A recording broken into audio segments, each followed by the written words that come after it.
Good morning, ladies and gentlemen. Welcome to the Insight Forum. My name is Bubble Lo, Assistant Researcher at our Hong Kong Foundation and your MC this morning.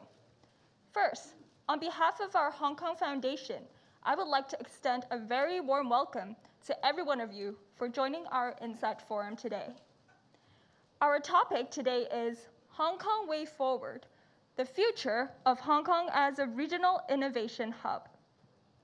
Now, may I first invite Mrs. Eva Chang, President of our Hong Kong Foundation, to give us a welcome remark. Mrs. Chang, please.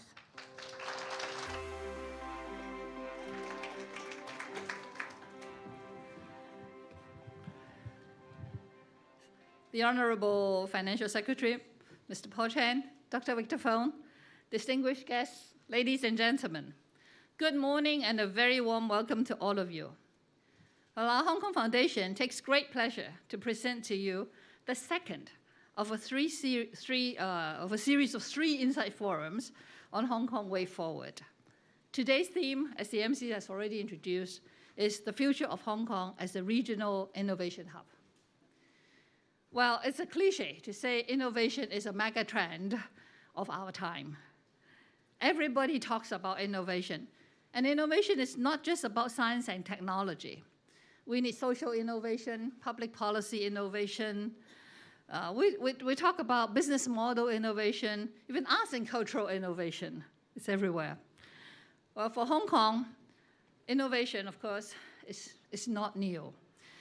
It has been in our DNA, I would say, of Hong Kong people for a long, long time. From way back as a fishing village, Hong Kong has already risen to become Asia's world city, all because of innovation. We have no resources, but our people have ample amount of innovation. In the 80s and 90s, we started to tap on the cheap land and labor resources in the mainland to become one of the world's top producer, as you will recall, in electronics and toys and watches and jewelry and all that. And the model had worked so well that the Western world had followed. That in turn created the golden era of made in China, and now proudly transitioning to made in China. Well, it's too early in the morning. It's transitioning from made in China to made by China. I've got to make sure that I correct this one. Now that in turn, shows that the power of innovation has changed the world. It is changing the world, and it will continue to change the world, which is why we are so pleased to see that the Hong Kong government has put in huge effort and resources to fast-track innovation. Well, I know we are far from perfect. We cannot call ourselves exemplary, but there is no deny that our infrastructure, our ecosystem for sci-tech innovation, our advanced legal and professional services, venture capital and incubators, our fundraising ability at the stock exchange are all growing and expanding in the right direction. Our universities, as we often say, are constantly ranked among the top in the world. And you add all this to the National 14th Five-Year Plan, which supports Hong Kong to become a global innovation and technology hub. I would say opportunities abound in Hong Kong, and all we need to do is to step up to the game. Well, against this backdrop, we are very honored today to have our Financial Secretary, Mr. Paul Chan, to give us an opening speech, and the Foundation's Vice Chairman, Dr. Victor Fong, to enlighten us on the subject, the future of Hong Kong as a regional innovation hub. After Dr. Fong's keynote address, he will host three distinguished panelists, Dr. George Lam, Dr. Sunny Tai, and Mr. Simon Loan for a discussion.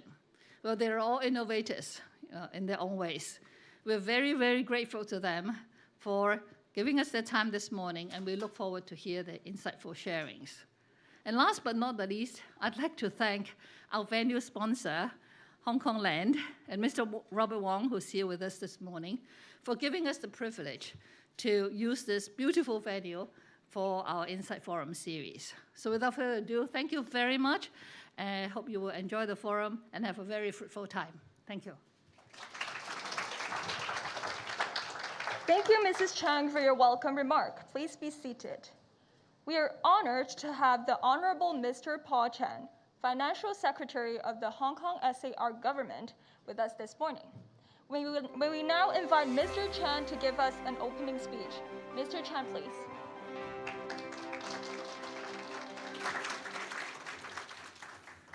Victor, Eva, distinguished guests, ladies and gentlemen, good morning. I'm pleased to join you for this, our Hong Kong Foundation Insight Forum. Today, we set our sights on the future of Hong Kong as a regional innovation hub, one of the 3 forums under the Foundation's Hong Kong Way Forward series. Before stepping into the future, we have to understand where we stand now. We all know the importance of innovation and technology, INT, to our economy as a strong impetus for growth. It diversifies our economy and creates quality jobs for our people. And we are determined to build Hong Kong into an international innovation and technology hub, which is underpinned by the National 14th Five-Year Plan. As many of you are aware, the government has been spearheading efforts in a number of major areas to advance our INT development so that it would facilitate our economic transformation. We have poured in more resources to build more R&D infrastructures and promote R&D. We have implemented measures to attract more talents and to revitalize our venture capital and private equity regime. We also enhance government's procurement policy to embrace more innovative products and update our legislations. In the past 5 years or so, we have invested over 150 billion for INT development. The results today are clear and compelling. Even amid the pandemic, Hong Kong startups soared from about 1,000 in 2014 to currently about some 4,000. Over the same period, venture capital investments rose from 1.24 billion to nearly 42 billion. The number of people employed in the INT sector rose by 30% to more than 45,000. We have also seen growing popularity of STEM in education, with more university graduates majoring in related programs. But in a world where competition for INT talents and companies is very keen, we must do more. Allow me to touch on a few things that we are working for Hong Kong and the future we can see. We are working out a strategic plan or a roadmap that will set out the directions and objectives of Hong Kong's INT development in the coming 5 to 10 years. We plan to roll it out within 6 months of this new government. One priority of all this is to build up an overarching ecosystem for INT.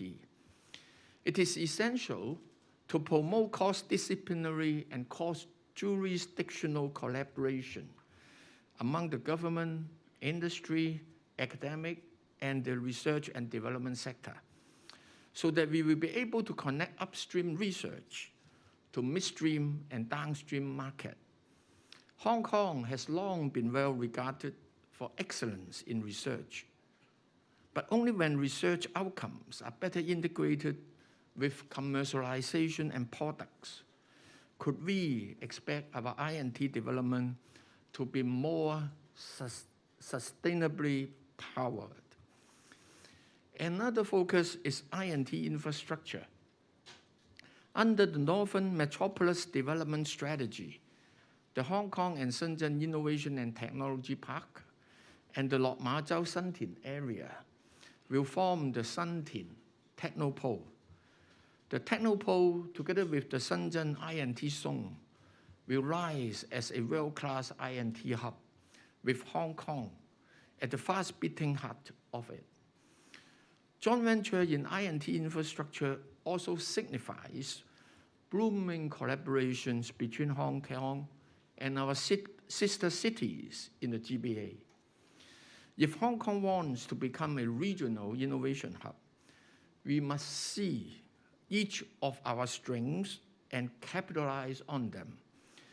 Indeed, there is much room for Hong Kong and other GBA cities to work together, such as consolidating our INT resources, including people and capital, and synergizing our research capabilities and marketing potentials. But above all, people are the most valuable assets for INT. Over the past month or two, in consultations for the CE's policy address, we have fully heard the need for Hong Kong to attract more talent and strategic enterprises to come here to help power our whole INT sector. Rest assured, we will roll out measures to achieve this. Ladies and gentlemen, we believe Hong Kong is on the right track for INT. With all our endeavors and the strong support of our country, the future of Hong Kong as a regional innovation hub looks extremely promising. My sincere thanks to our Hong Kong Foundation for organizing the Hong Kong Way Forward Forum series. I wish you all a rewarding day. Thank you. Thank you, Mr. Chan, for your opening speech. Please be seated. Without further ado, may I invite our keynote speaker of today, Dr. Victor Fong, Vice Chairman of our Hong Kong Foundation and Group Chairman of Fung Group, to deliver his speech on the future of Hong Kong as a regional innovation hub. Dr. Fong, please.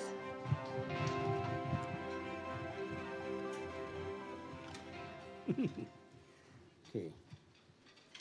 Financial Secretary, Eva, fellow panelists, distinguished guests, and all our friends on the web who are joining this from around the world. Really a very good morning to you. It's a great pleasure and honor to be here. At our Hong Kong Foundation, we're very proud of this series.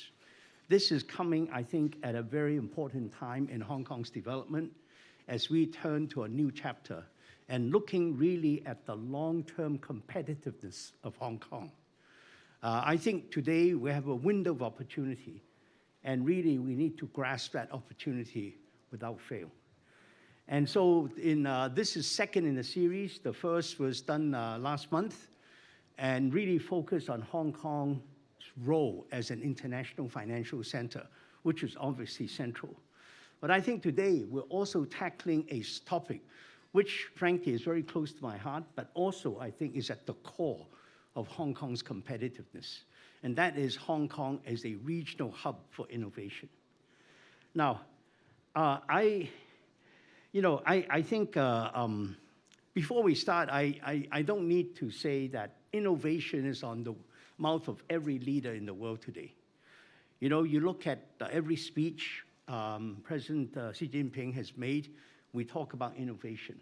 You look at the 14th five-year plan, we talk about innovation. And our leaders in Hong Kong, I think, have rightly emphasized innovation at every turn. You look at the West, you know, I remember Biden's inaugural speech was focused on innovation. So innovation is absolutely the marquee and the focus for the world around. But what I'd like to do is really to dig a little deeper today into the world of the practitioner and beyond all the wonderful measures that government has done in infrastructure and so on to support, to look at Hong Kong, you know, really what does it mean to the society? What does it mean to actually the industry and how important is this role of innovation as we actually develop it? I think innovation is really at the heart of productivity in an economy. And I think an economy can go on, but the key is how to raise our productivity level.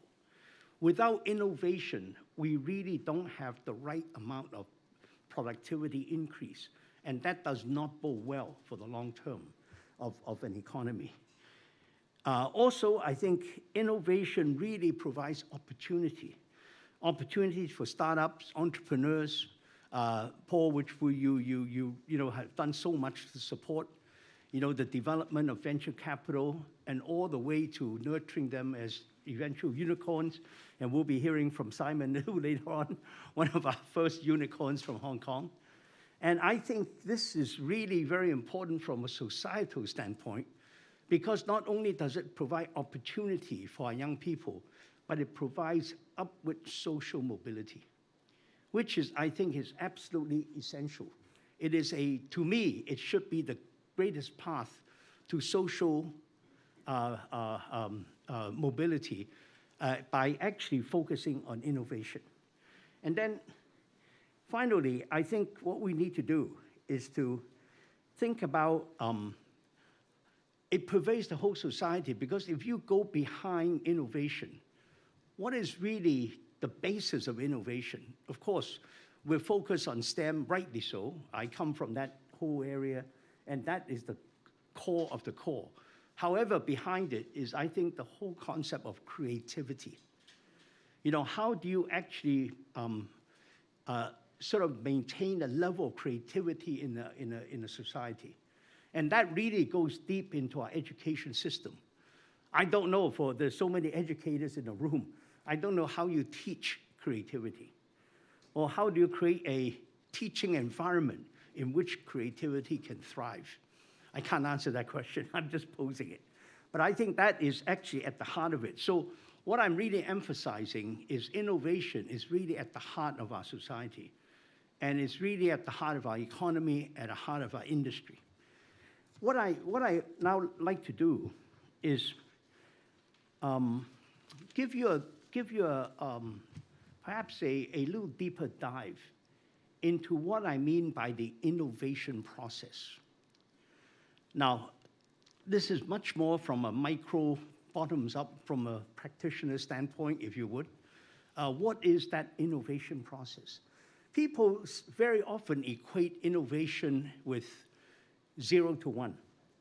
Very famous author, Peter Thiel, in Silicon Valley, wrote a very, very important book called 0 to 1.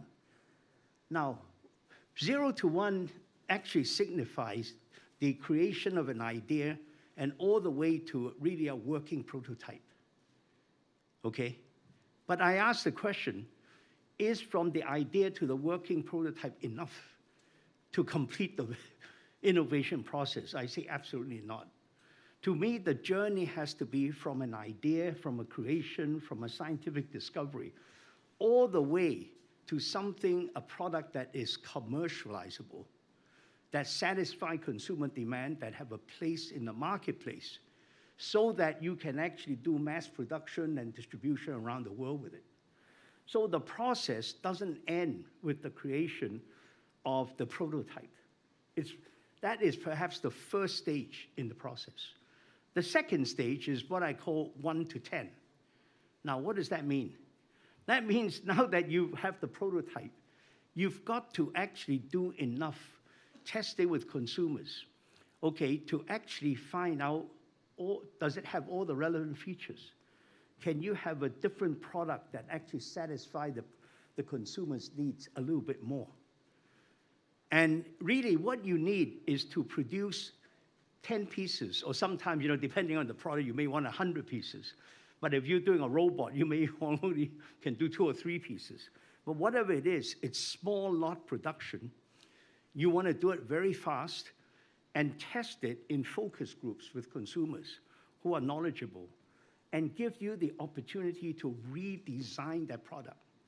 And if necessary, go all the way back to the zero, all the way back to the origination of the idea or the origination of the invention, to do this again. It's an iterative process. And what you need to do is to do this very fast so you can have many iterations in a very short period of time. And I'll mention in a moment how important it is to actually do this in a fast response way and also in small lots. So you don't have to go to factories that cannot produce anything smaller than 10,000 pieces per style or something like that. Now that 1 to 10 stage, I think it's very important, and it really perfects the product. Now, can we stop there? I would say no. There is a third stage to this process. Because once you have a product that actually satisfies the consumer needs, it actually says, hey, this, if you have a new razor, it works well, I like the product. You've got to ask the question, how will this product perform in the marketplace? Is it priced properly? How is it positioned relative to the competitors?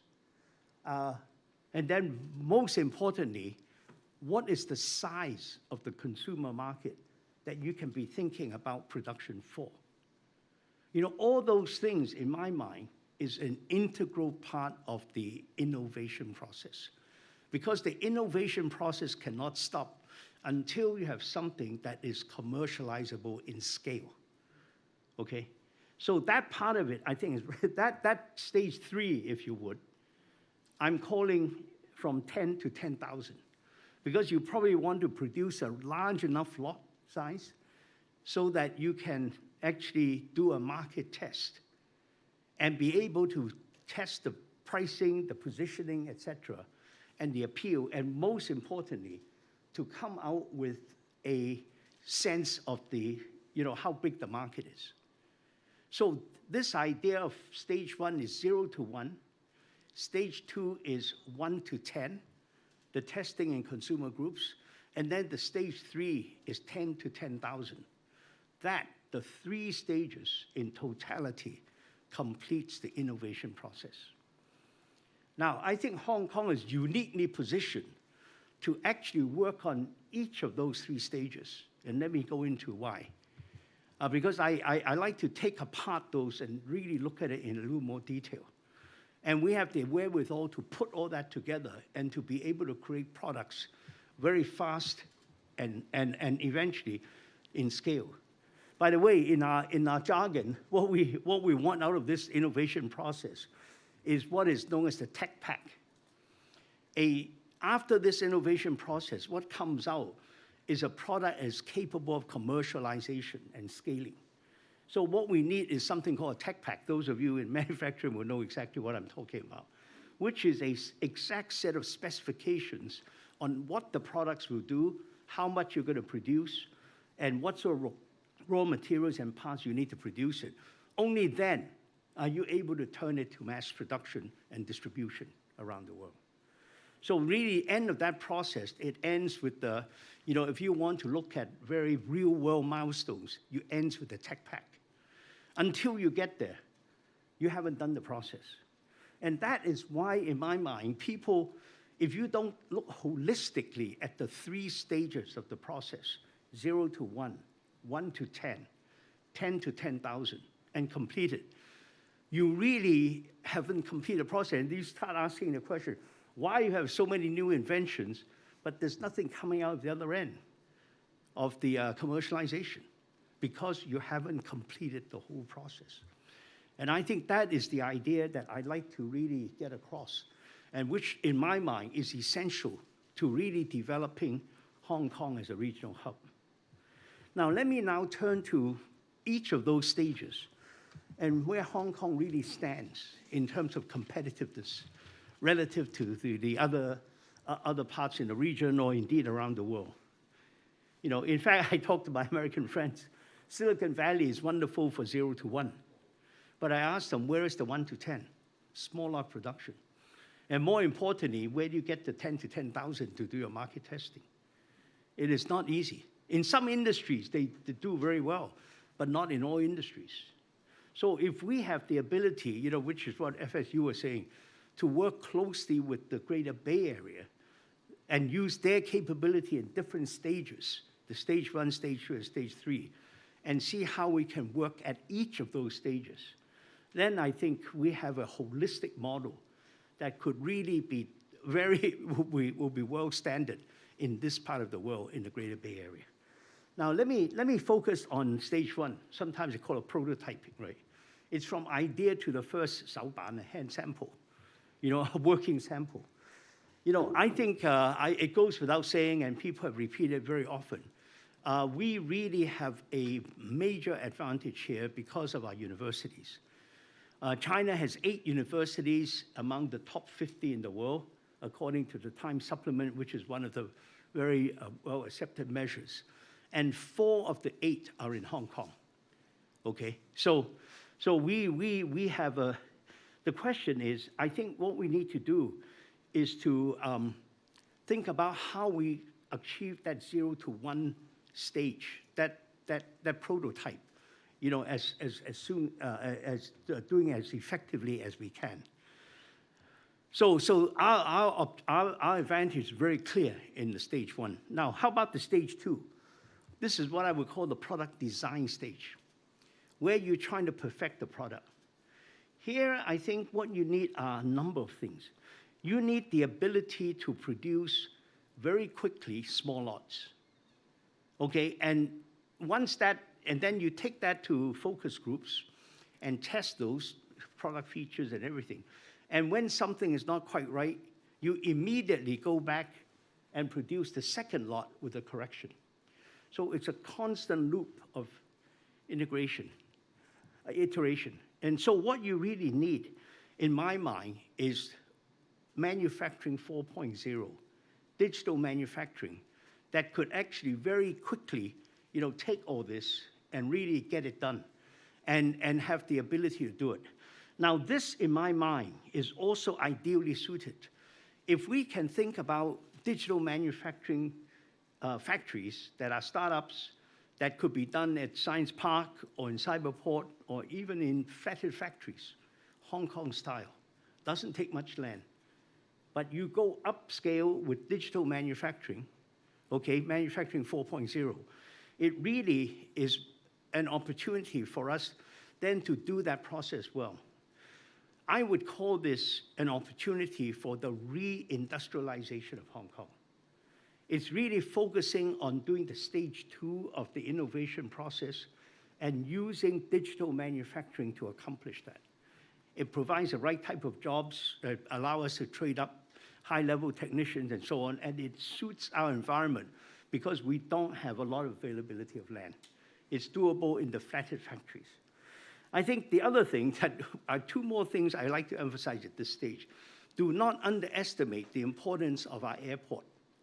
Because in this stage, you need availability of parts, you need availability of expert advice that would be able to communicate and come in very quickly, almost instantaneous, so you can iterate very fast. You want to, redesign the product, you need a part, Hong Kong doesn't have it, you fly it in, we depend on the airport, okay? So airport is an integral part of this advantage. And then finally, I'd like to also say the savvy consumers that we have in Hong Kong that are actually quite up to date on fashion, global trends and so on, that will provide the people that you do the focus groups with. If you're doing this in the middle of the jungle and you don't have the consumers to actually test your product, what's the use? Hong Kong consumers have the ability to help us with this stage. And so let's not forget them as one of the major advantages. And then the final stage, I don't think we need to say much. It is absolutely something, the 10 to 10,000. The test market should be on the mainland side of the Greater Bay Area. We've got 80 million very affluent consumers, 20,000 per capita income. And that's where you actually do your test market, the product positioning, the pricing, etc. And that's where you come out. So our ability with the infrastructure to be able to go back and forth, don't forget at every stage, we may need to go back to 0. At every stage, we may go back to 0. So it's a process of iteration. So the infrastructure to allow us to iterate very quickly is absolutely essential. So if in my mind, this is what I mean by the process. I'm going to overrun by a couple minutes, okay? For Eva, I hope you don't mind. I like to just finish a few important points. The first point I would like to just mention very quickly is when you talk about stage 2, and that's in fact mostly stage 3, we will be seeing a stream of new products that we want to do test marketing on. I think we have the opportunity to set up Hong Kong at the retail level like the Tokyo district called Akihabara. I don't know what it's called yeah. You know, my son goes to Tokyo. When he gets off the plane, first thing he goes is Akihabara. Why? New products, the latest. If Hong Kong can actually be used also for that purpose, I think it forms an important plank to actually rejuvenate our tourism, which I think is absolutely essential. We need to answer the question of why do tourists today want to come to Hong Kong? And this may be an important addition to why they want to come to Hong Kong. So I think it's something to think about. That's one thing just as a reminder. The second thing I like to say is also, I think, quite important for us to understand, and that is, yes, in many places in the world, innovation is synonymous with technology and STEM. I come from that world. I know exactly the importance, and I still think that is the most important part. However, we must recognize that not all innovation are coming from technology. There are non-technology-driven innovation. That is very important. If you really analyze it from a businessman standpoint, it is really innovation in business models that ultimately make a lot of economic sense and make a lot of money. Now, those models could come using technology, which very often it does. And technology is a catalyst for coming up with those new models. But it can also come from things not related to technology, like art and culture, culinary, etc. So for our society, I think we need to also emphasize that you don't really need to be an expert in STEM to participate in the innovation process. And I think that is a very important message, that innovation is really creation, is creativity, and mostly at the end of the day, coming up with, in my mind, as a businessman, new business models, new ways of satisfying the consumer, and then giving the consumer a new experience, a new product. And you could do it, and it could be also, by the way, services, you know, which may or may not depend on technology. So I see this as really, number one, absolutely technology-driven STEM. Number two, we need to think about areas that are not technology-driven to actually increase creativity and also to, you know, sort of think about how we really create that innovation hub. So, ladies and gentlemen, in summary, I'd like to just say, you know, I've given you a deep dive into the process, the stage 1, the stage 2, the stage 3, and I think Hong Kong has unique advantages in both those stages. But when we put the whole thing together in the holistic, all 3 stages, I think that's when we have arrived in terms of Hong Kong as an innovation hub. And I'm not aware of too many places that actually have those 3 stages. I would say, if you press me, the closest competitor would be Tokyo Bay. They would have actually all 3 stages down pretty well, and we may want to study that as a way to develop ourselves. But our scale and so on, I think, would eventually transcend even the Tokyo Bay Area. So this, in my mind, is going to be the core to our future competitiveness. Because as the world now moves to digitalized manufacturing, and as the consumer gets more and more empowered by technology in this little machine here, you know, I think we're going to need to actually innovate and come up with a large number of new products to actually satisfy an increasing number of niche markets and do it rather quickly. It's a fast response, low minimum order quantity, low MOQ, fast response manufacturing. And I think innovation is at the heart of that. And that, to me, would be the mainstay and the core of Hong Kong's future competitiveness. Okay, thank you very much. Thank you, Dr. Fong, for your insightful and thought-provoking speech. Please be seated. After Dr. Fong's enlightening speech, it is now time for the long-awaited panel discussion. Today, we are honored to have 3 distinguished guests from different parts of the innovation ecosystem join us in person to share their thoughts and experiences in a panel discussion with Dr. Fong. The panel discussion will be around 40 minutes, followed by a Q&A section where we'll be opening the floor for questions. So on-site guests and media friends are more than welcome to raise any questions then. Dr. Fong, please join us again. I would also like to take this opportunity to thank Hong Kong Land as our venue sponsor for today. May we take a few moments?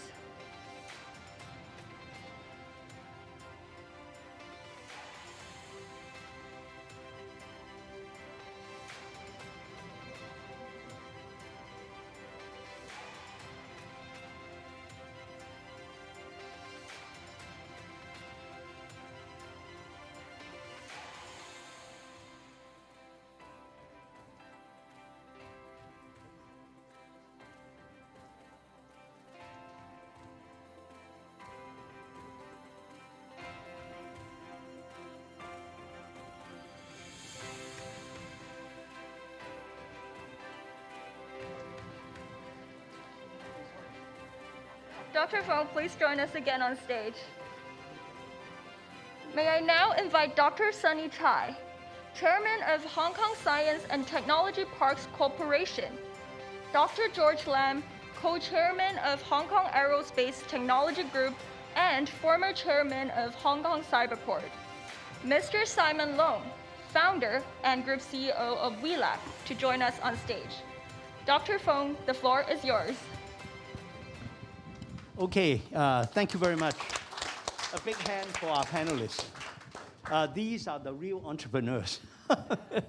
And I think what we want to do is learn what we can from them this morning, and thank you for your participation. Yeah, let me start with you, Sunny. You have really saw the development of the Hong Kong Science Park for 20 years now, and have become really a major part of Hong Kong's innovation scene, all the way from incubation to venture capital, and all the stages up to the nurturing of unicorns. So you've seen all the stages.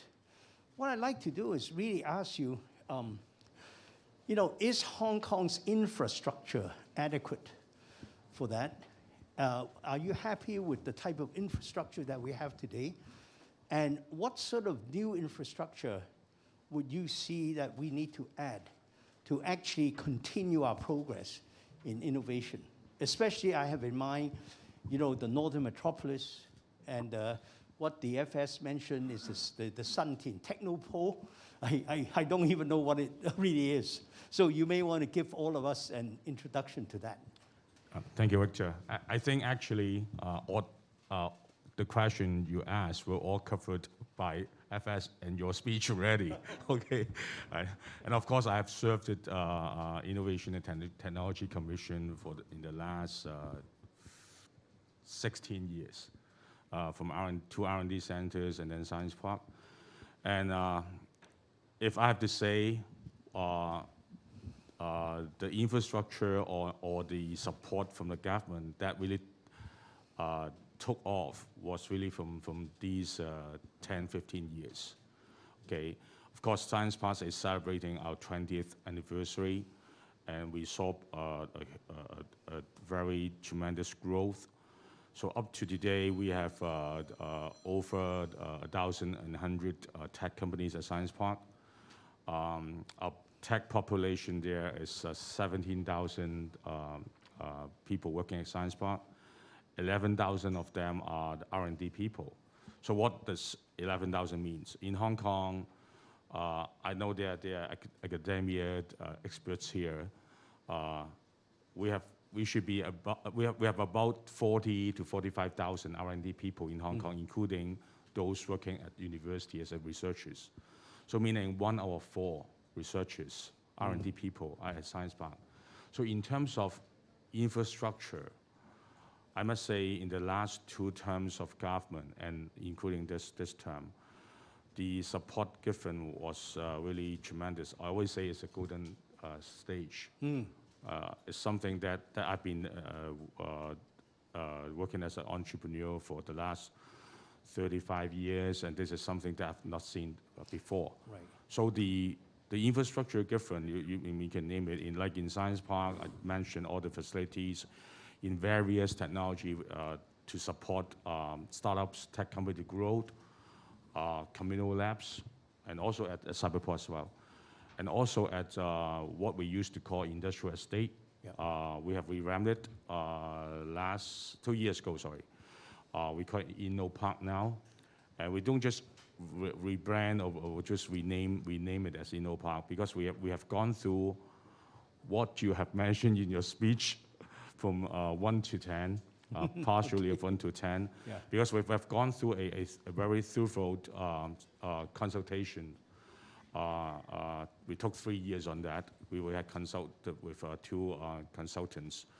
And we went through all that the purpose is to follow the government's reindustrialization mandate. Yep. Announced in 2015. Yep. So we have renovated one of our buildings in Tai Po without major theme. So you're following this reindustrialization strategy? Without a major theme of what we should be doing with that building. Yes. So, but after we renovated, it all rented out in 6 weeks. Okay. Yeah. So it means we had the feeling that people do need to do manufacturing in Hong Kong. So, but we don't know what are those. Well, but in terms of, now that's exactly what I'd like to do. Just a quick follow-up question before I get to the other panelists.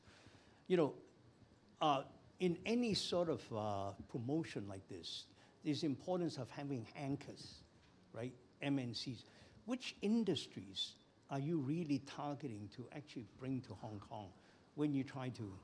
I think we in my mind, we may not be able to be too general. We need to actually make some choices. Where do you think the opportunities are for Hong Kong to attract the types of anchors that we need to really stabilize these facilities and so on? Thank you, Victor. I think my colleagues at Science Park here won't like me to say something that I should be saying in the next retreat. Because we have been using the word anchor companies for many years. But somehow, of course, like you mentioned, we were targeting at MMCs. But somehow, I mean, should it just be MMC? So anchor could be any tech company who give great influence to Hong Kong GBA INT ecosystem. We call them anchor. Okay. So today our anchor could be ZenTime, could be Huawei, could be a company making the parts for the stand, and could be a company for some electronics modules. Okay. But they might not be an MMC. Okay. So whoever can join our ecosystem and really contribute to the entire ecosystem and link up the collaboration as a cluster effect, we call them anchor. Okay. Doesn't have to be MMC. Well, thank you very much. Thank you very much, Sunny. Let me move to you, George. You have been chairman of Cyberport, and very successfully, you really established a whole fintech industry there. But I'd like to focus more on you as a person and your background. You know, I read your resume, it's very impressive. You go all the way from business, science, all the way to law, and you know, you span the whole range. How do you think that has really helped you in developing your career? And especially, I want to focus on really you as a kind of potential role model for some of our younger people wanting to get into the innovation space. And even more importantly, the type of people that we want to attract to Hong Kong as our talent pool that would actually fuel this whole development of the innovation process. Thank you, Victor. Actually, you are my role model. And also, Sunny. I'd like to give a big Thanksgiving actually to the government also for building up the ecosystem. My successor, Mr. Simon Chan, is here. He's chairman of Cyberport. Yes. Now you can come to me for Cyberport support, but he's the right guy. I'll be his quarterback in the community.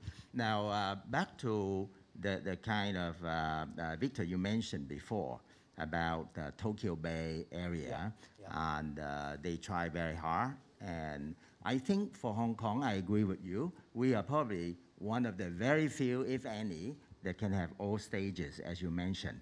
And in fact, I can be as aggressive as saying that we should actually change one word of this good theme, and that is as a global innovation hub, because we are China's global city, and we are Asia's global city, and there's no reason why we confine ourselves, regionally. And this is where we can actually be more competitive to Tokyo Bay Area, because Tokyo Bay Area is more traditional, relatively more inward-looking, a bit more focused on Japanese economy, although they try hard. But Hong Kong is global native, So I think that's one point I like to add quickly. But as to my background, yes. I think having the privilege of working with the Cyberport team for the past 6 years, I learned one thing, and that is I'm still a student. We need to equip ourselves all the time. It's lifelong learning. That's very key. And so you keep on equipping yourself, for new opportunities to solve problems. At the same time, it's very important to think about interdisciplinary application and synergy, cross-fertilization. This is what happened to the FinTech hub at Cyberport. You got bankers coming from Central, and we got data scientists and so on working together. And then all of a sudden we say, well, let's do more data-driven innovation for the banking sector and for the insurance sector as well, for example. And then we have arts people coming. You mentioned about creative industry.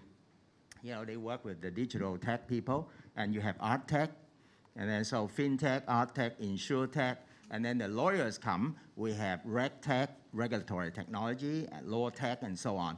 So this interdisciplinary approach is very important as well. Another thing is it's very important to actually, as you mentioned, the non-tech people should be part of the process.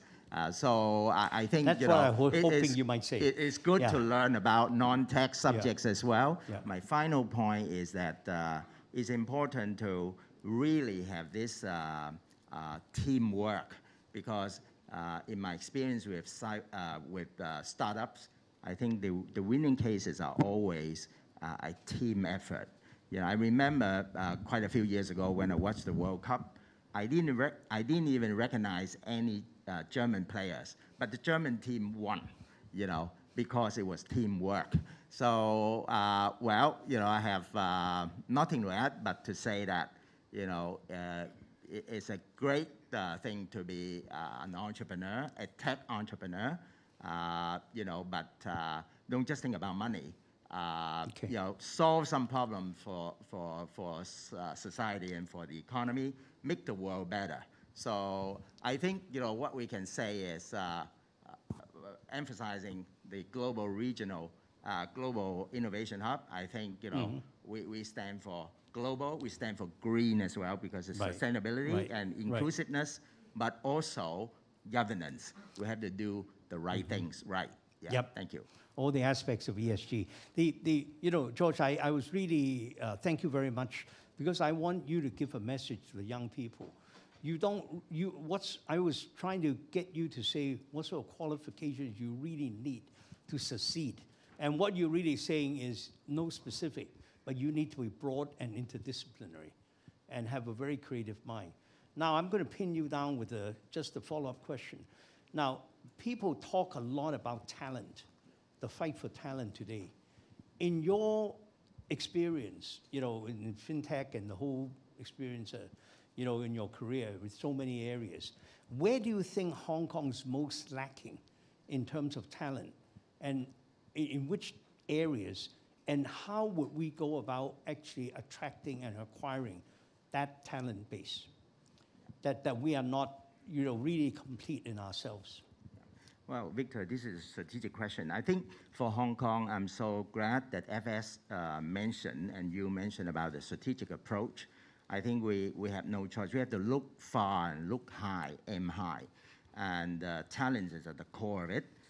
In Hong Kong, we have to ask the question, how come these days we have a lot of talents, particularly in blockchain, for example, going to Dubai, the UAE, and going to Singapore and so on. You have to ask these questions and you say, why?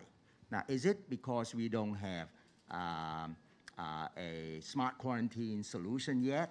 But we have made progress. We have changed it to 3+4, right? And so, but we have to answer a question like this: how come we cannot attract these talents, to Hong Kong? So that means that we have to do a lot of regulatory reform, including our financial regulations to make it more tech entrepreneurs friendly, to make it more tech investors friendly. We have to think about our capital market. For example, do we have carbon trading infrastructure? Do we have green finance infrastructure developed faster? And setting the pace for the region, for global as well, because we are interfacing with the EU, with mainland China, and Hong Kong itself. We got clean government, professional. We are the best place to actually pursue green finance excellence, for example.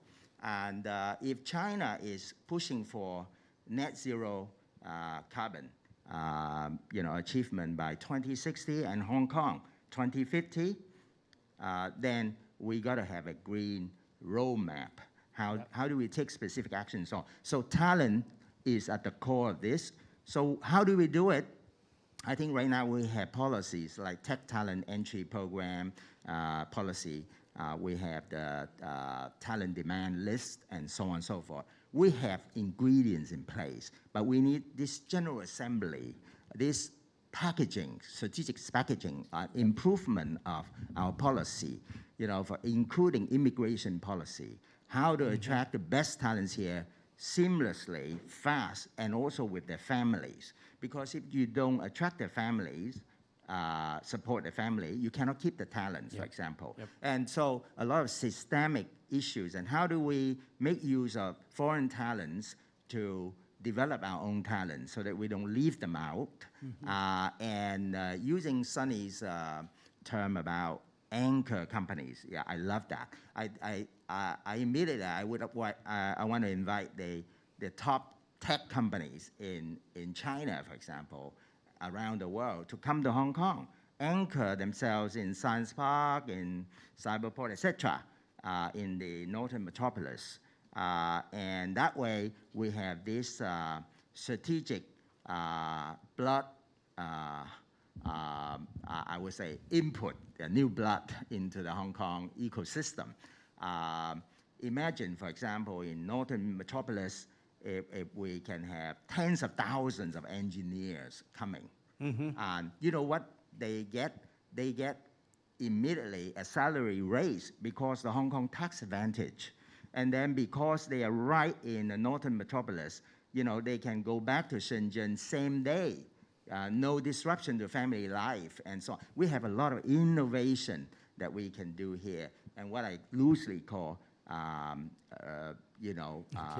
regime innovation, 制度創新, regulatory so innovation. regulatory, So I think our regulators in Hong Kong have been doing so well.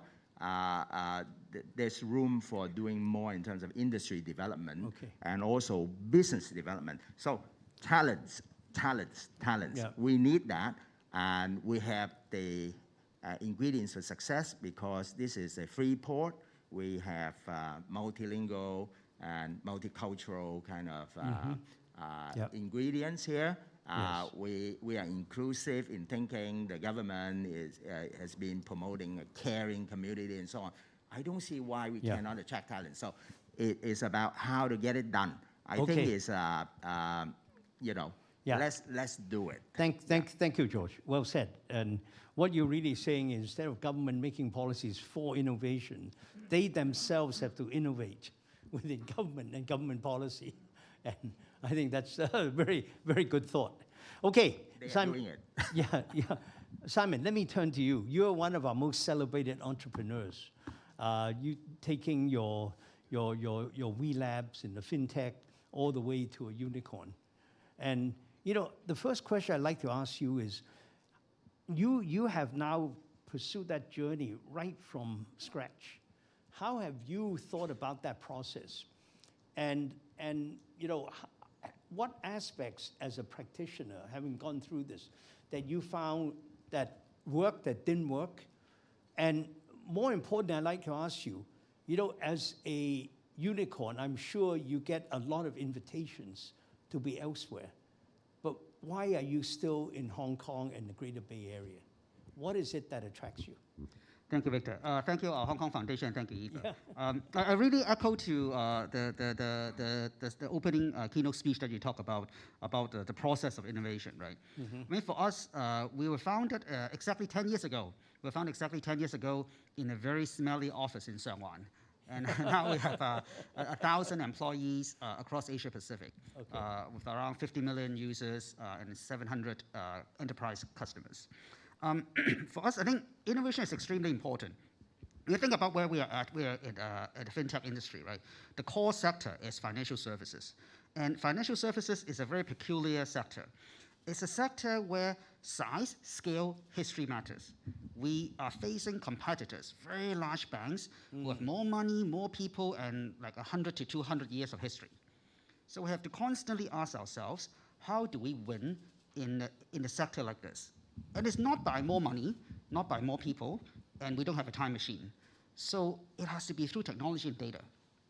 That is what propel us forward.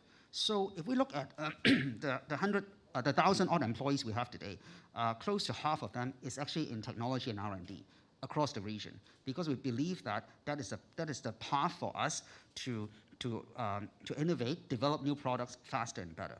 And so I think that is the first part of getting us off the ground. But the second part of it, which is very similar to what you were talking about, and I find it extremely interesting, right, is about, if you look at the corporate transformation, a history of innovation of large corporates, right, as we transform from a small company to bigger and bigger, you have to constantly innovate. We always say, if you do not disrupt the market will disrupt you. You have to always catch up. And a lot of these innovations actually do not come from suddenly coming up with a new idea, hitting a jackpot. It doesn't come from that.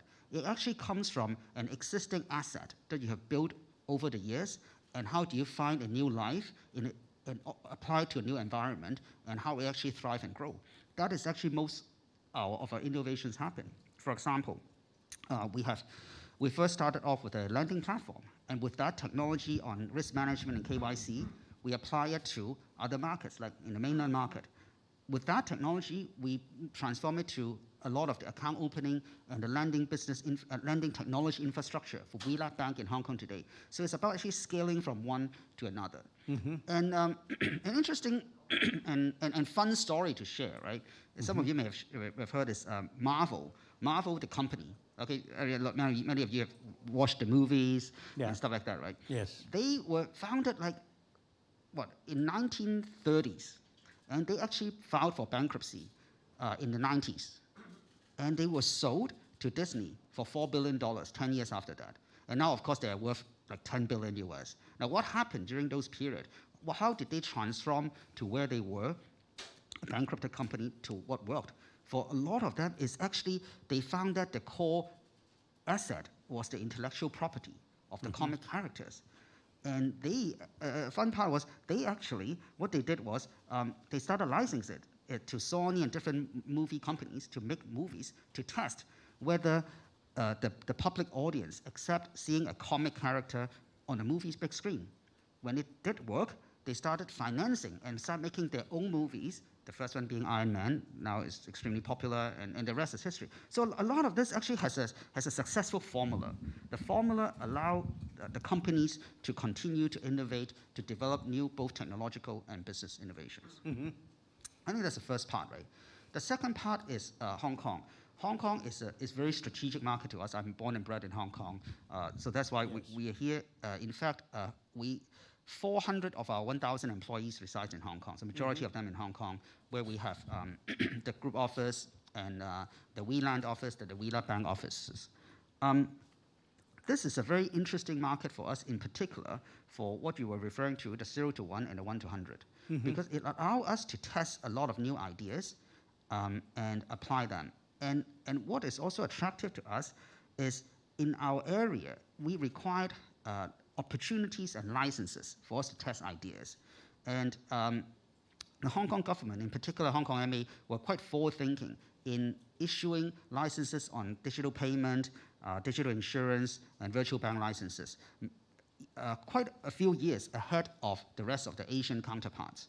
So it allowed us to start attracting talents, testing new ideas, and through these, we can actually find out what worked and what didn't work, adjust, before we scale them into other markets as well. So we did a lot of these. So I think just to cut it short, I think these were actually great opportunities for us in Hong Kong. Yeah. No, thank you very much, Simon. I really think your journey is really such a classic. What we really need is to do what you've done in scale. You need to actually inspire and bring along a lot more young entrepreneurs like yourself. Now, before I let you go, I'm going to ask you a slightly deeper question. You know, I totally agree with George in that, you know, we really have to focus on some of the big global issues today, like sustainability, etc. But I think one of the biggest issues in the world today is actually the increasing inequality of income between the rich and the poor. This increasing inequality, I think, is a major issue. In fact, I think it even underlies our inability to solve other big issues. Okay, I just wonder, for you as a fintech entrepreneur, what can you do to use fintech to actually, you know, sort of do more in terms of equalization and bring the equality of income into a little better distribution and make this available to the man in the street in financing, etc.? Thank you. Yeah, that is a very, very good topic. I think in our area, financial inclusion is a very important part to solve for inequality. If you look at the real issue of financial inclusion, it's a matter of cost, the cost to get served. For example, if it takes you a very high cost for a bank to serve you, the bank would not serve you. If it takes you like 2 hours to ride a bicycle to a bank, you will not go to a bank. And if you live in a village, if you have a very difficult access to lending facilities so that you cannot buy groceries or buy to top up your stocks in your supermarket, you will not do it, right? I think a big part about financial inclusion, or to solve for financial inclusion, is to reduce the entry barrier to financial services. Now, a lot of what we do, in particular in mainland China and also in Indonesia, is exactly that, right? These are markets where you have a large population, highly dispersed from big cities to rural. And how do we actually find technological solutions that allow them to, for example, gain access to credit? Those are actually a perfect example for technological innovation, where you can use alternate data, big data analytics, access to third-party data, combine them, and to do very accurate assessment. In mainland China, many years ago, we started working with Postal Savings Bank of China. A post office is a very interesting entity. Post office is about distribution and coverage of a society without the consideration of cost, because it's a government goods. So they have like post offices everywhere in China. And with that, they actually built little mini-marts. And we actually started lending money to those mini-marts so that they can, and to explore how we can actually help those SMEs to do better. Indonesia as well, we started doing similar things to see how we can use technology to solve for financial inclusion. Oh, very good. Okay, I think we've talked enough among ourselves on the stage. I think it's time for us to open up We have about 20 minutes. So really, I would like to turn it back over to the MC. A big thank you to all our distinguished guests for your sharing. Please stay on stage. We'll now open up for a Q&A section from participants on site. May we first take questions from the floor? We have a mic runner here with us today, so please raise your hand for our mic runner to come to you. Please also let the audience know your name and then your question for the panelists. This gentleman here, please. Hi, Victor to your right. My name is Franklin Lam. I'm from a public policy think tank. Thank you very much for framing the innovation process into 3-stage, 1 to 10,000 kind of framework. It's really useful to analyze this. So I'm trying to run through my very not tech sophisticated mind, the checklist requiring to take Hong Kong from 1 to 10,000. And I was thinking that you cited very good statistics. In Hong Kong, we've got some of the best universities in the world. And if you look at Greater Bay Area, we do have Shenzhen, which is highest PhD per capita in the whole of China. Mm-hmm. So innovation-wise, we've got the brains. And we got the market to test the products. I remember people were citing, in selling me a Tesla car, that we have the highest Tesla per capita in the world, in Hong Kong. So we're clearly trying to adopt things that in a lot of biased mind in the rest of the world are unsafe vehicles. So we're adventurous to try that. We also used the financial secretary used the consumption voucher. The way it got distributed was of extremely high risk.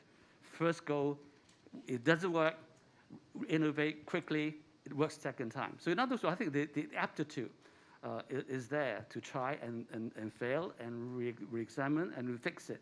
I think it's all there.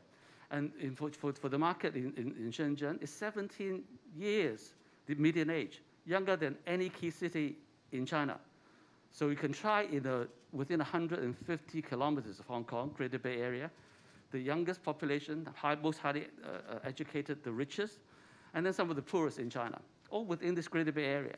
So I was just thinking, Greater Bay Area being as big as Australia and Canada, if the question almost is, if within this very rich, complete smorgasbord of ingredients to make technology succeed from 1 to 10,000, the question should be, it would probably take an act of God for Hong Kong not to be the regional innovation hub, because all the ingredients are there. So well said, well said. So if it doesn't work, then we have to think, what can we do to make it work? First of all, it's the mixing of those ingredients in the kitchen. They're all there, but it doesn't mean you make a very good product out of it. Secondly, perhaps we've got some ingredients that are not quite enough, that we need to add from without the Greater Bay Area. Now, there I would imagine that we still have a lot of scientists from this region and outside of this region that would need to know how good we are, and then they will come. Mm-hmm. The audience, the panel mentioned that people have automatic increase in the disposable income if they were to move to Hong Kong. And I would also add that for a lot of people who are still working in the West, they may not realize that, in particular from mainland China, they are technology-wise probably in the most productive ages from 30-something to 40-something, and they therefore have families. The panel did mention families are friendly. I think we're pretty family friendly compared to a lot of hubs in China, principally because the kids would want to play spend more than 3 hours playing games, and Hong Kong can offer that uniquely. And the spouses may be very addicted to Netflixes. Now, they cannot really live without Netflix once you got addicted to it. So the idea is we do offer something new, and we can use these special ingredients of Hong Kong and draw talents that China somehow haven't quite managed to attract to come to Hong Kong. But we need a concerted effort to sell this. Sorry, Dr. Feng, please answer the question. Okay. Thank you. Well, I think that's absolutely well said. I'd like maybe our panelists to also respond. But let me tell you, I think we have really all the ingredients in the kitchen. But I think we need to have an orderly process and conceptualize the process so there's a seamless transition from stage to stage. It's like you have all the ingredients. Yes, we can think about what we're missing, but that I think is second stage. We have so much on the table we can work with now, but if you don't have a good cook to put all the ingredients together, or to if you actually mixing up the process of the cooking, you're in big trouble. You won't turn out a very good dish. I think that's the first thing. The second thing is very simple. Despite the fact that we try to do our best to overcome it, we're still one country, two systems. We're still in separate customs territories. And we really need to continue to improve the seamless crossing of people, goods, information, funds, etc., across the boundary. And I think there's still a little bit of hindrance there, although I think we've done 90% of the problem. So that would be my thought. And now I think our government is really focused on putting the whole process together holistically, with what Hong Kong can do, what mainland portion can do on the GBA, and how we can work together. Maybe our other panelists have, yeah. Oh, sorry. Yeah.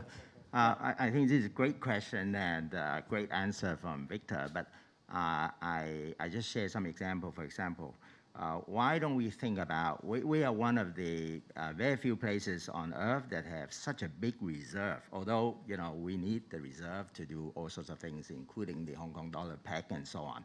But is there room for a strategic investment platform set up so that we can spearhead more talents coming to Hong Kong, attraction of more top caliber tech companies to Hong Kong, anchor companies and so on? We have to answer that question, and that will make the strategic investment decisions, faster, because now it's not big fish eating small fish; it's fast fish that win. So I think it's very important to answer these. It's all about taking actions, and then we have to ask the question. For example, as we think about the future, Dubai, for example, is fast becoming a regional and maybe global innovation hub. The reason is not just they have oil money, but because of their political will and because they attract talents from around the world, including Hong Kong. So what are we doing? Do we have anything that is less attractive than Dubai? No, I don't think so. Our weather is better. We have 4 seasons, for example.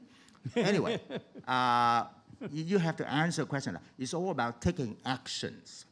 And of course, you need to know, once you are in such a good kitchen, the best kitchen in the Ottoman Empire time, you have all the ingredients. Then the question is, what is the menu?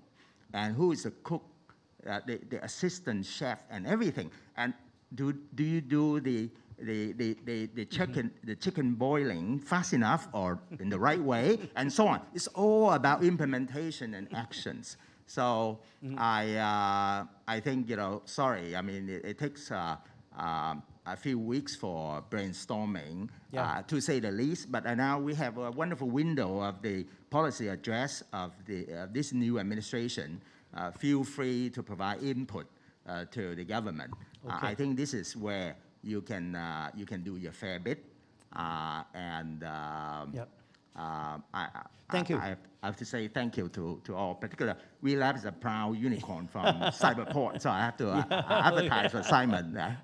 Okay. Thank you. Yeah, thank you, George. Maybe Sunny, you'd like to. Thank you, Victor. I think we were on topic of attracting talent, and we mentioned about Northern Metropolis. Yes. So, simple math. Northern Metropolis plus the land recognition outside Ma Liu Shui, we are talking about 250 hectares of land, additional IMT land for Hong Kong. So it's 4 times of what we have today. So simple math, we need at least, actually more, 4 times of talents. So where do we get them? Do we just follow like Han Qin or Zhuhai by offering 500,000 RMB to be a master graduate or PhD graduate, and they will come? No, I don't think so. It's the entire ecosystem that drives. Look at Science Park, it's a small example. 5 years ago, we have about less than 10,000 population there. So what drove this growth, I said, it went to 17, 18,000? It's not because of me. It's not because of policy. The policy and the support given. And then we as a INT platform and Cyberport as well, we provide what the government funding and policy given to us, and we have to make it work. If we don't make it work, it's our fault. It's that simple. So in the coming days, I look forward to what FS said. The roadmap will be coming in 6 months. So we want to look into what will be attracting talents. For example, living. Okay, we know some example in Science Park. I tell you, it started in April. The occupancy for one type of room is totally full, and the wait list is at least 6 months. One type of room. Okay, there are 2 more types, but they are not so popular. One type of room, we've proven it is very successful. So in the future, if we have to attract more talent coming to Hong Kong, it's living is a problem. So we have to look into that. Salary, if you look at salary in Shenzhen versus Hong Kong, I don't think it's a big issue. Living is a problem. So we have to look at that. Yeah. Funding, actually, Hong Kong has lots of INT funding. So we have to bundle all of them. Victor mentioned very nicely about 0 to 1, 1 to 10, 10 beyond. And Hong Kong does have a good funding support, especially for helping tech company to do proof of concepts. But we need to promote that more, because there's a whole bunch of INT funding available. You know, what's behind all your very valuable, responses to a good question is I think the big difference between where we were, let's say 20 years ago and today, is that our government is no longer saying we leave everything to the market. We have a very proactive government today that is willing to listen, willing to participate, and looking for results. Can we talk about strategic tech fund? We have a conflict of interest. Oh, you too. Okay. I know, Maybe you should not get into that. Okay. That's a sensitive area. Sorry. No, thank you, Dr. Fong. I thought your keynote speech was absolutely brilliant, and George and other panelists, it was excellent sharing today. Now, I am Mo from the Hong Kong Chartered Governance Institute, and of course, governance is the big issue because governance sets the stage for attracting foreign investments into Hong Kong. One of the big issues globally is actually climate change, and we see that the government has made a really good response with a cross-government agency. Now, I know that, for example, virtual assets platform are coming up. There's reform by the FSTB, and the solution seems to be we will leave it to the PI, but not the retail. So is that a good solution? Is that not a good solution, etc.? I was just wondering that, when you have specific topics of discussions, is it worth it to have some sort of cross-government agency on specific issues that we really want as an economy to target? And of course, governance is the big issue. The other issue is, for example, George, you do an absolutely wonderful job with schools. You were showing me around the brilliant international school you're doing. But what about Indians? What about Hebrew? We need people to come to bring their families, their wives or husbands, because sometimes the female, that's the innovator. And being on the Equal Opportunities Commission myself, I'm very sensitive to the language and racial equality issues. So do we not need some sort of overall plan to attract not just the innovators, but the sort of ecosystem, the environment around that, to make it more attractive for them to come in? So that is why I think maybe on specific topics, we really should be having some sort of cross-agency collaboration with the industry, etc. Yeah. I was just thinking if this is a good idea or not. Yeah, thank you very much for that question. I wish, in fact, Secretary Sun Dong was supposed to be part of our panel. Unfortunately, he's taken sick and couldn't be here today. He would be the perfect person to answer that question. But having said that, I'd like to start with Simon. You've attracted a lot of talent. Where are the stumbling blocks? And then maybe George, you could come in from your Cyberport perspective. You've done so much to try and create the environment. Yeah, thank you, Victor. I think if you look at talents, right, I think in addition to a fair compensation, living environment, those are important, right? They look for market opportunity. They want to work in a market where there's opportunity for growth. So I think we need to be able to create that market opportunity for them. If you tell people that you're coming to Hong Kong and just work on a 7 million population, they will not come here because to them, they have other choices. But I think we need to be able to sell and promote the GBA, the Belt and Road, meaning going both the north and the southbound direction as our market opportunities as well, not just the Hong Kong market. I think that part is extremely important.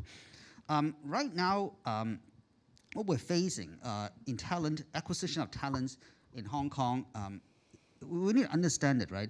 It's a supply issue. The supply issue is creating a lot of bigger problems right now. The supply issue is number one because there are people moving outside of Hong Kong and expats find it difficult to migrate to Hong Kong. I think that created a massive supply issue. And what made it worse is because there's a supply issue, in particular for financial services, right?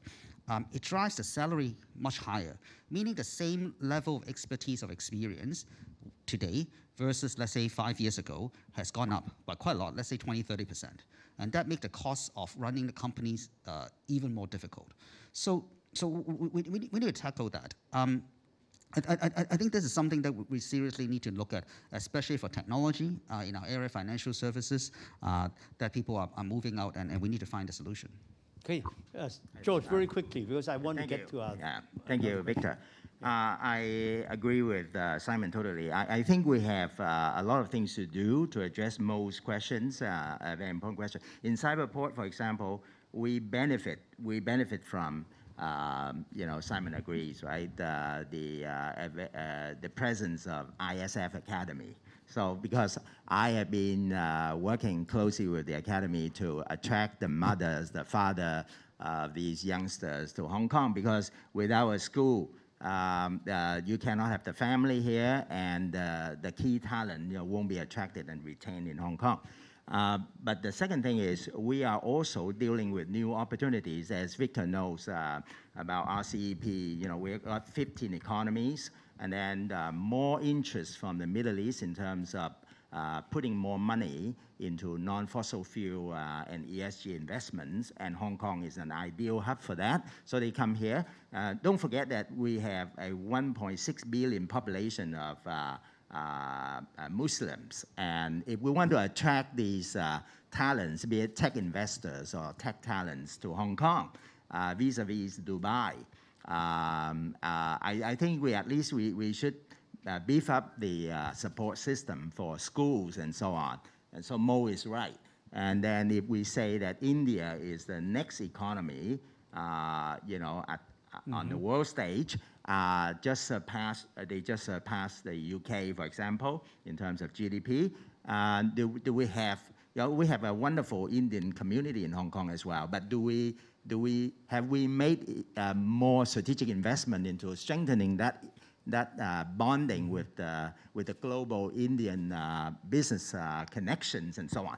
Now, we have good efforts in the government, including Invest Hong Kong and so on, but we have not come to the point where we have a tech concierge. Like, for example, if I look at a good semiconductor design team, I look at a good top caliber AI team, a top cybersecurity team from Israel and so on, how do I attract them here? How do I have one-stop shopping to make sure they and their family feel comfortable to come to Hong Kong right away? And how do we do it fast? We do have procedure, due process, but we need entrepreneurship in the government as well. Yeah, thank you. Absolutely, George. Really, just summarizing what you guys said, I think, frankly, all the aspects of schooling, living environment is absolutely important, but they won't even consider coming here if it had not been for the opportunities. And I'm so glad you mentioned RCEP. It's against those more strategic background that we need to really position Hong Kong. Our access to the consumer in Asia which is now going to be the majority of the global consumption.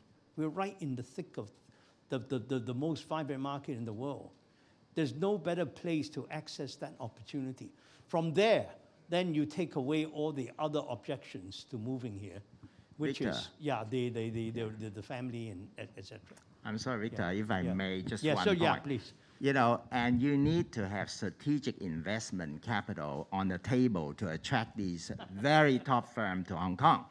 You just look You at won't let me go Singapore, on that you one. just look at every, and I have to thank Victor for his leadership in pushing towards this strategic direction. We need a platform so that we can say to these top caliber people that we have money on the table as well. We want to make sure you come and you can build your business, attract your talents, and you can, we can open door for you into the mainland.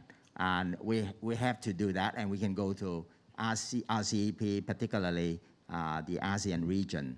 Right. But don't forget Japan and Korea as well, because it's very important for Northeast Asians to Sure. work together. Okay, thank you. Maybe we need to move to the next question. Sorry, we Oh. have one more question from the floor. Oh, I'm sorry. Hello, I'm the lady to ask a question. I'm Doris Leung, the founder and CEO of Diamond Cap. We are the very first barrier-free taxi service in Hong Kong. I think we have go through the stage that Victor just teach us. We start from zero, from the idea. Now we have barrier-free taxi service in Hong Kong, and then we scale up with the peers, okay? Now I'm going to have my next stage is called Diamond Cat 2.0. That is, we are going to match with more technology support. Now I have very great tech partner. They are giant telecom company in Hong Kong. But when I talk to my partners, they said, okay, Doris, you have to do this. Okay, you have to have your fundraising. And I asked if I should ask the government to get the technology funding because it's going to have the innovation on technology plus social. I want to make it as a new kind of Uber-like platform because Uber come to me, Doris, I really want to work with you. Crowdsourcing. Yeah, they want to work with you because we are making some very special service, wheelchair accessible taxis. That is our pioneer service in Hong Kong. But I don't want to work with them at the moment because I want to make my own platform really focusing on quality driver.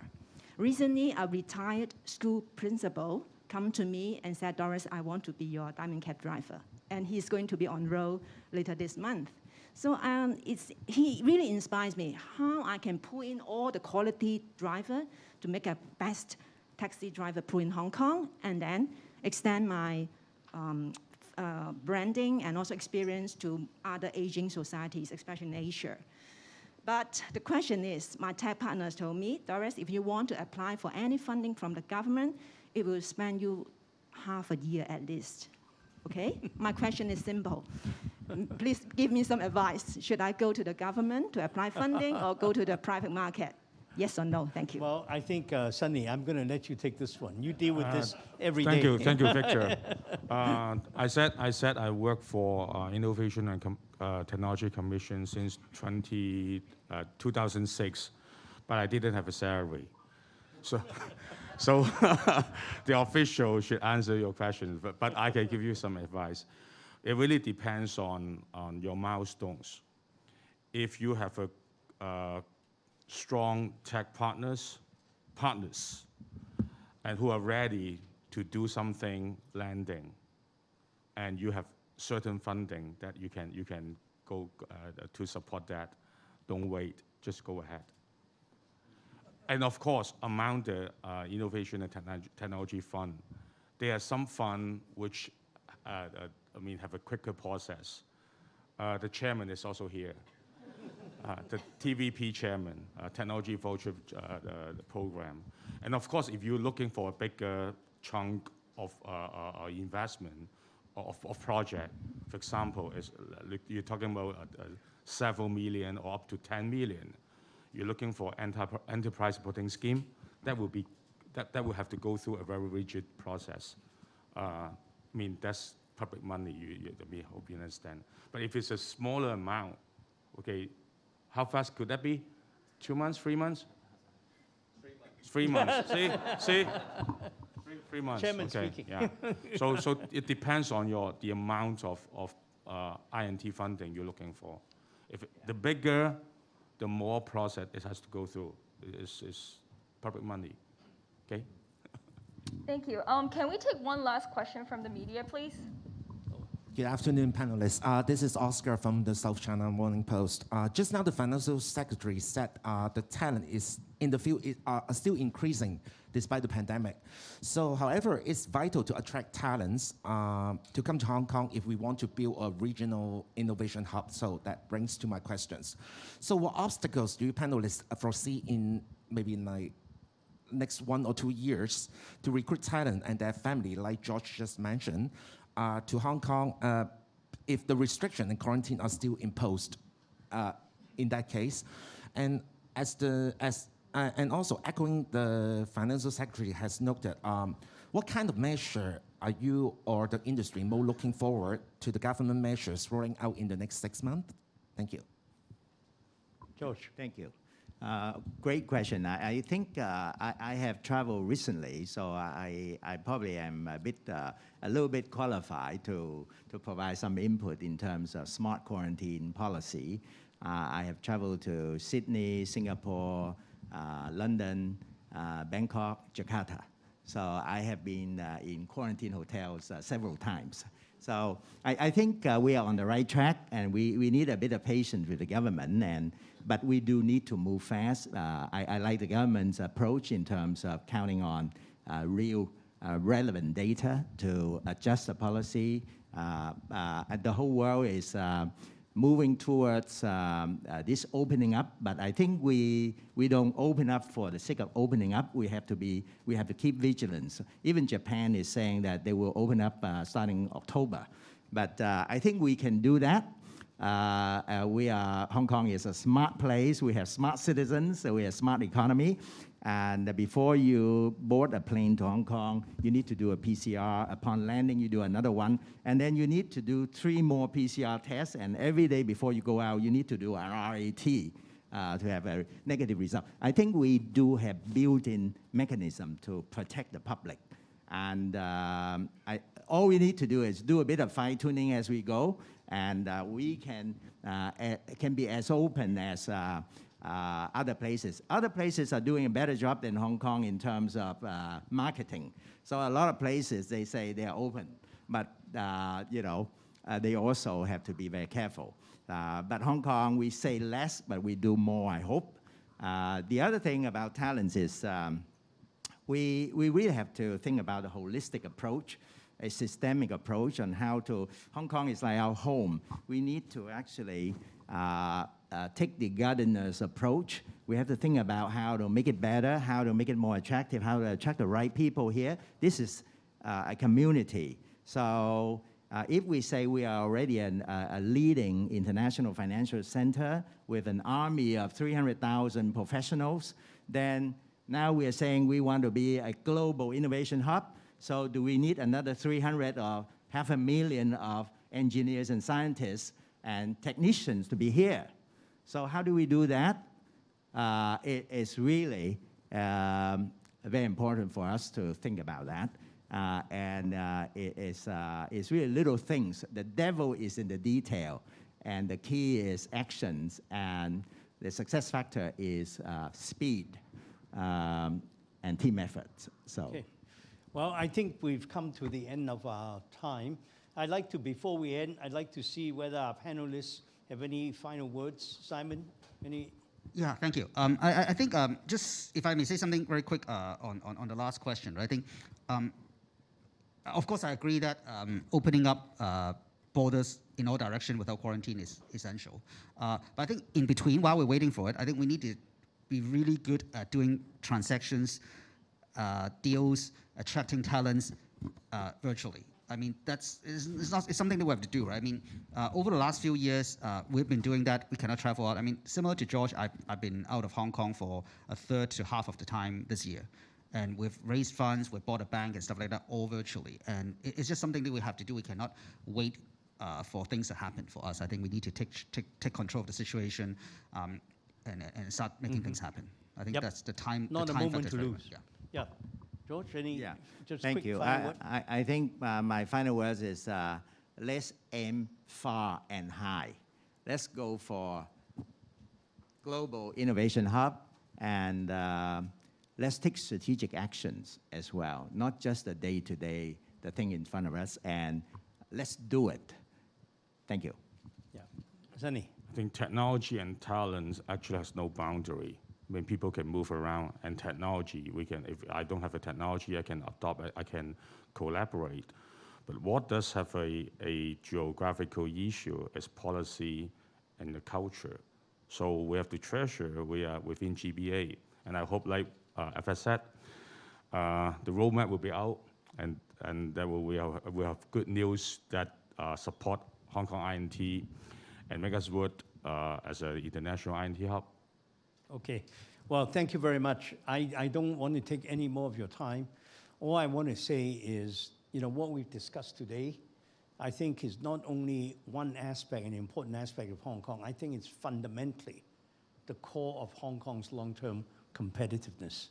I think we have to get this innovation piece right, and that would underlie our strategic direction for the next decades. So I think, thank you very much for your participation.